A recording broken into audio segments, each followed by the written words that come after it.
Good afternoon, ladies and gentlemen, and welcome back to the Back from the Grid podcast. I am your host, Cody, and today I am joined by... Matthew. Hello, Matthew. How are you doing today? I'm doing fabtastical. All right. Alrighty. So today we have a little bit of a different, specialer episode for you guys. This is a mini-sode, or we'll call it something else, or something like that. The episode where we had no F's to give, and we missed one. If you heard this... Yes. If you're hearing this right now, then that means that we were unable to record for this week.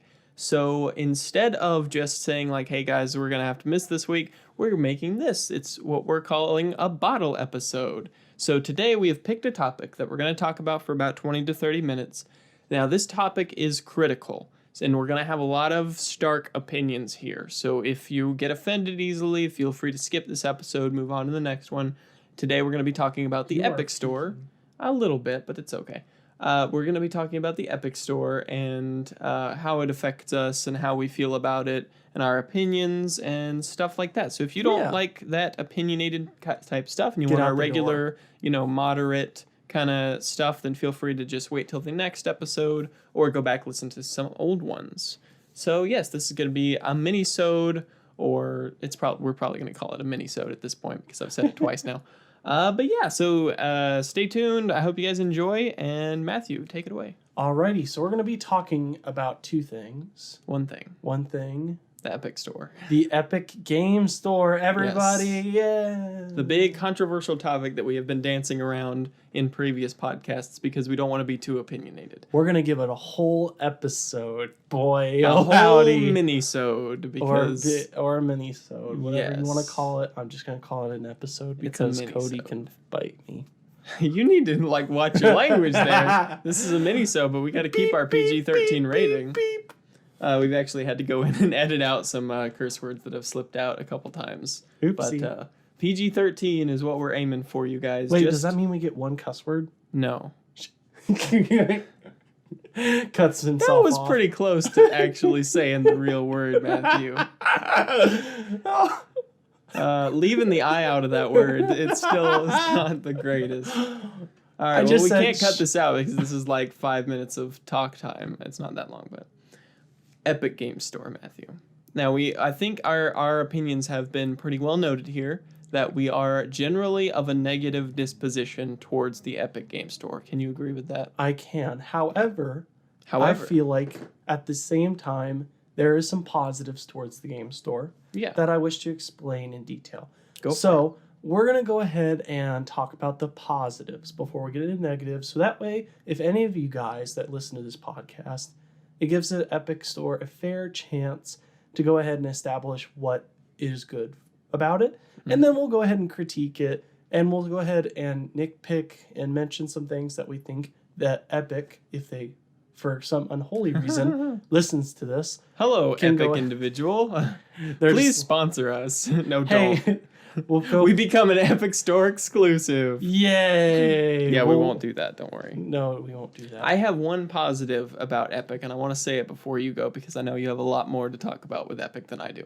The only positive I feel, and I don't like their business practices and the way they go about doing this particular thing, but the positive that I feel with Epic is that even though their business practices are predatory and they need to cool it, and actually do more competitive things rather than... You weren't going to do negative. I got to go around about because I got to explain.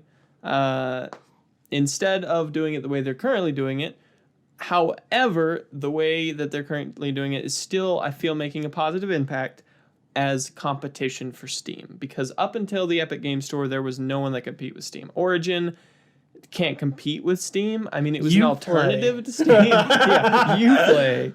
Yeah, it was an alternative to Steam, but not a competitor. Now, the Epic Game Store, however, is clearly a competitor with Steam, stealing a lot of games, and we'll get into how they're doing that and how we don't like that and stuff. But that's the one positive. I like that they are competing with Steam. Even though I don't like how they're competing, they're still competing, which is always good for everybody, usually. Yeah, some competition hopefully will make Steam go ahead and make some changes. Which if you listen to our last episode, or the last couple of episodes, who knows how long it's been since the last one that we talked about.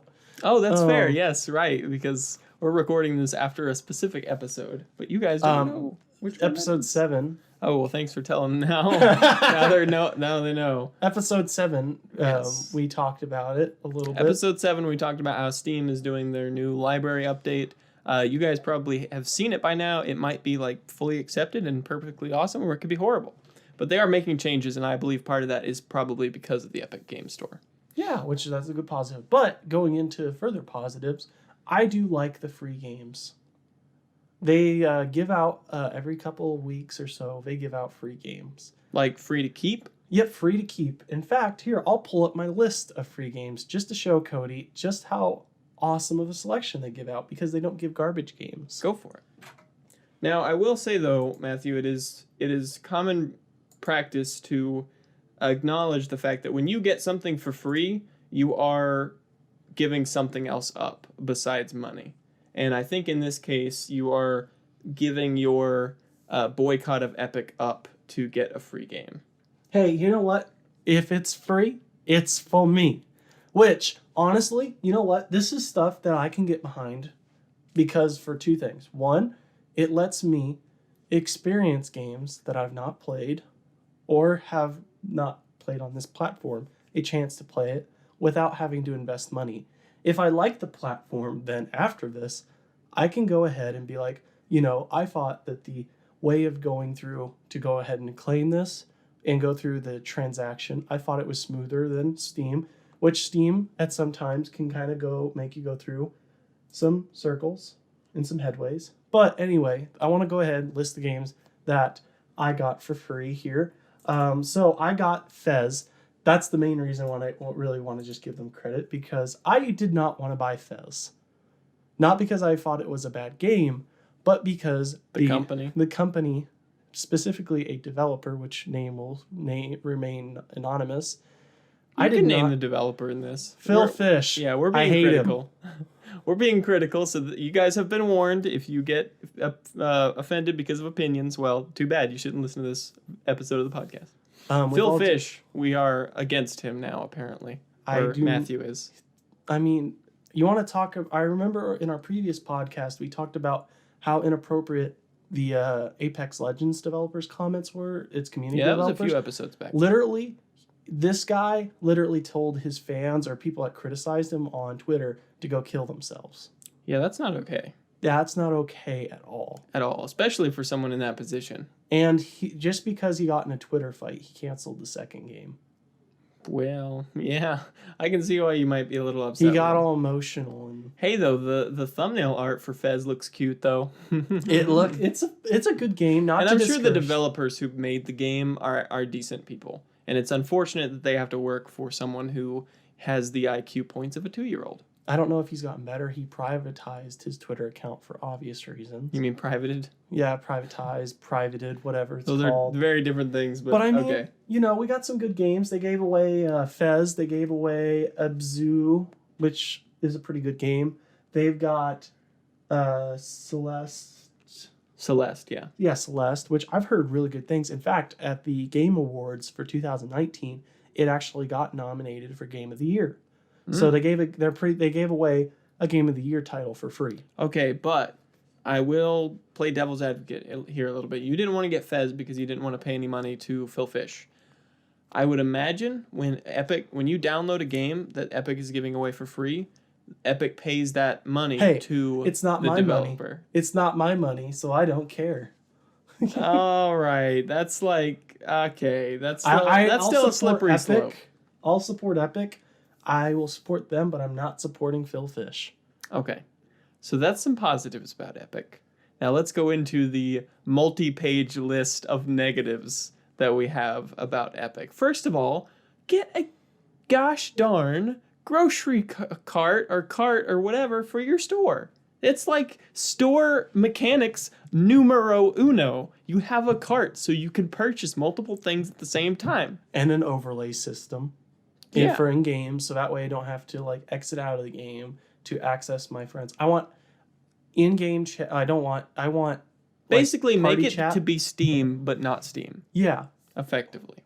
The only positive things, other than some of the things I've listed off, was the fact that like there's not enough positives. Like there's so many more negatives in most cases. But to be and I will say the level of positives versus negatives. The positives that you listed are okay, but the negatives are really, really underhanded. So we got to bring it up. The Epic Store exclusives. They have taken multiple games that have promised for years of their development to people who have given them money that they will be on Steam. And then they've taken those games and they've cajoled them into not being on Steam. Now, yes, they're getting a better cut. They are getting, they're getting a better cut. They're getting money for being an Epic Store exclusive, which I understand for indie titles to need that and to help them in development. But mostly it's third parties, though. The big third-party publishers that are getting that.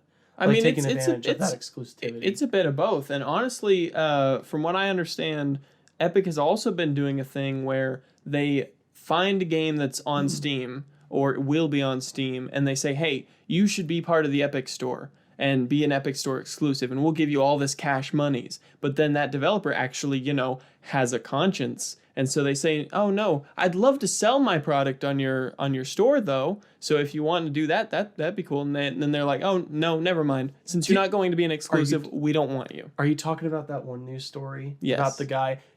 Epic CEO, I'm pretty sure got in Twitter with him and was like, you know what, we'll go ahead and do it. After the news article he gave out. Well, yeah, because of the bad press. And then, a funny thing was, and the guy was super professional. He's like, I'm not going to go hating on them. Yeah. He's like super professional about it. I get it, but you don't ask a game to be on your store and then deny it just because they have a sense of like chivalry or, being a good person. And something that made me really awesome to that particular developer was he's like, oh, because of all this positivity towards my game, I'm going to give away free DLC. And he's like, and he got with Epic and was like, okay, if you guys do decide to go back on what you said and make my game on your store, 100% of all proceeds that I make will be donated to charity.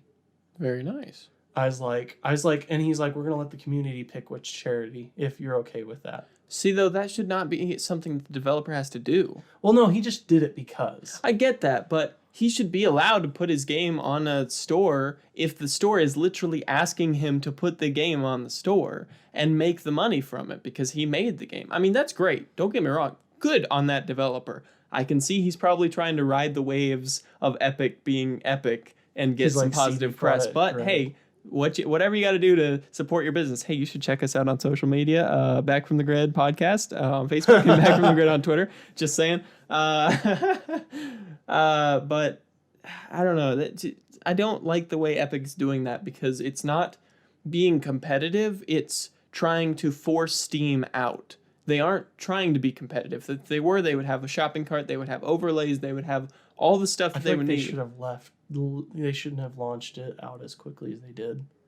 Maybe. I mean, it's okay that they don't have those, but they should not be focusing all their money and materials on exclusivity. Now, I get it for a few things, but like they are specifically targeting games that have promised to be on Steam. Shenmue. Well, I can't quote them because I have not been following this too close. I mean, like they promised on Kickstarter that it was going to be a Steam. Yeah, and there's people that paid them, $50, $60 or however much, hundreds of dollars, if not thousands, to get the game made, to have it on Steam, and then they're like, oh, Epic's going to give us some money, so and they they're not going to do what Metro did, where Metro is like allowing pre-orders for Steam, and they're like, oh, we'll still honor the pre-orders, but after our announcement, no longer will we be taking pre-orders for Steam. Yeah. So it's on Steam. You can, if you pre-ordered it initially. Yeah. After it was before it was announced. And that's they didn't even do that. They were just like Shenmue 3. Nope. It's gonna be on Epic. We'll just either refund you your money, because Epic was like, we'll go ahead and take the cost to refund the consumers to make up for Shenmue 3 doing that. Which I don't know. Epic just has so much money to throw around. They just got so much money to throw around. And on the flip side, it might have been Shenmue, it might have been another game. There was a game that did that said it was going to be on Steam and it wasn't. And then when the community said, hey, that's a I want to say a word, but I can't say it because it's a PG-13 podcast. That's a really bad thing. Why'd you do that? Male genitalia move to do that. And the developer went after the people who said that and tried to name call and all. I can't remember who it was, so I can't quote anything specifically. This is why Epic. It was like the exact opposite, and that is a negative effect that Epic is having on the industry. He's turning developers against. Well, it's a company. They are turning developers against their followers, and all in an effort to undermine Steam. If they just competed with Steam, they've got a great business model. Throw money at developers, make them make good stuff, give them extra cuts than Steam does. That is a great policy, and they could really stand to compete very well against Steam, but I just don't like the way they're going about it. It's just not a good way to do Effect. I freaking hate them. That is the one game I wanted to play on PC that was a PlayStation 4 exclusive. I'm like ripping my pants apart right now at frustration. And then they get a PC port, and then they say it's a Epic Store exclusive. I would like to reiterate that Matthew is currently wearing pants. He's just like ripping little threads off. I just want to make that aware. If Mountain Blade Bannerlords was an Epic Store I would exclusive, riot. I would riot. Imagine how angry you would be. Now imagine if that was me. Yeah. Okay, but Mountain Blade Bannerlord though, that's a big deal though. Epic. Oh my god, have you not seen Tetris Effect? It's Tetris. It's more than that. Tetris. You need to experience it. It's Tetris. It's different. Okay, but that's not. We're getting off topic here. We're getting off topic. So, and you know what the funny thing is it still uses Steam VR. Does it? Yes, it does. On Epic? Yes. Does that make sense? Yeah, because it's stupid. So that doesn't make any sense. So it makes sense. What are some other critiques that we have of the Epic Store? The roadmap is screwed the heck up. In fact, because of the backlash, because Borderlands 3, which is an Epic Store exclusive for about a year, people asked if it would support. Yeah, the Borderlands 3 has had a lot of controversy around it, but please continue. It faced a lot of controversy because of the fact that a guy had asked, "Hey, I work the day after the game comes out, and I want to play the game at release. I want to be able to pre-download it." And they said pre-downloading is not available for Borderlands 3. And that's a thing that's been a feature in a storefront. Because for some people, a game that big takes days to download with their internet. You should be able to pre-download something. And you know what the funny thing is? Is that was a feature that got released. Oh, is it? Yeah, it was It just isn't in effect for Borderlands 3? Yeah. And then a backlash finally made them have to do it. They're like, oh yeah, we're going to go ahead and do it. Because a ton of videos came out. And then they removed all the dates for the roadmap. Yeah, so that's another thing with Epic. Like, the only thing they're doing pro-customer-wise is only when there's bad press. Yeah, is only when people yell at them for it. Damage control. Yeah, they're not trying to be a competitor. They're trying to just take over the industry.